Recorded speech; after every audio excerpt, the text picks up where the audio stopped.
So, Jim, having worked as a criminal defense lawyer for more than 25 years, how similar or different would you say your clients have been to Walter White? They are different in that, well, at least with respect to clients of mine who have been involved in drug dealing and in large scale drug dealing, they have not nearly had Walt White's educational level.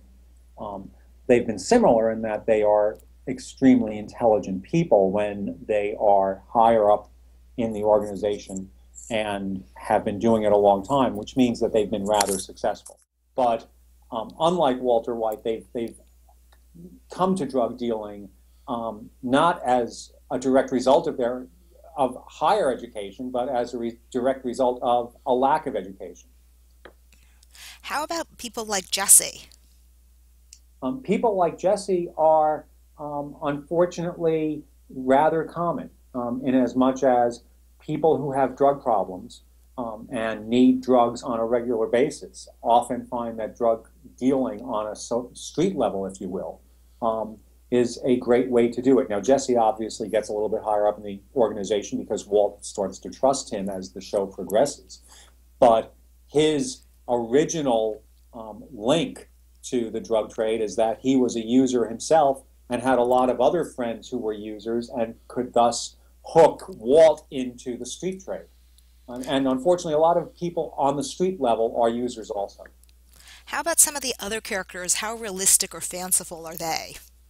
You know, I think that some of them obviously have to be a little bit embellished because they have to make the show a little bit more interesting and entertaining. But I've actually met people in my lifetime who you could really say, but for their involvement in this kind of activity, might very well have had, you know, very successful and much more conventional lives. And you're dealing with a business, and like any other business, there is competition, and also like any other business, there are turf wars.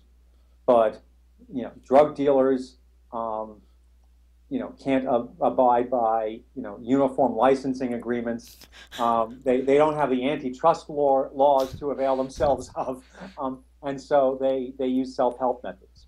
And I think probably in the drug trade, violence has proven to be a somewhat effective tool in maintaining, one's base.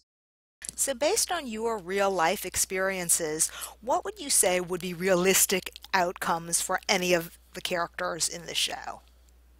Um,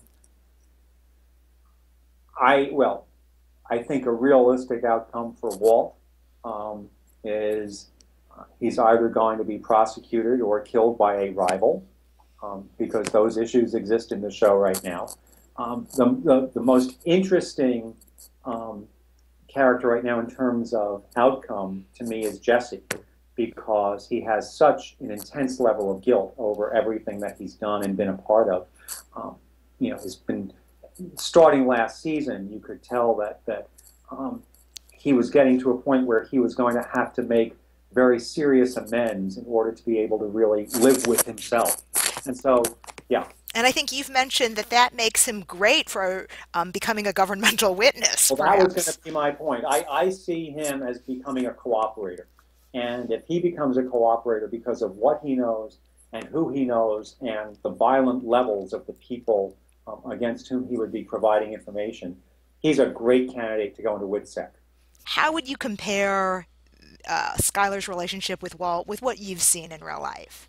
Well, I suppose that Skyler has remained present um, longer than I think I would have expected to see in real life. That is to say, you know, parents and siblings stick around, but often spouses take off. Do you think the government will come in and take possession of all their property?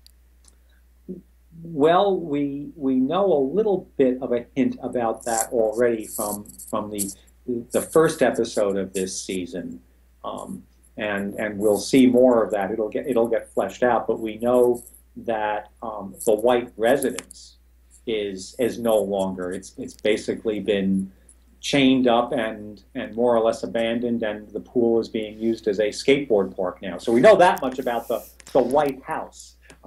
But beyond that, I think you would expect that if there is going to be a prosecution here, and certainly if Hank has his way, there will be, forfeiture would be a big piece of that.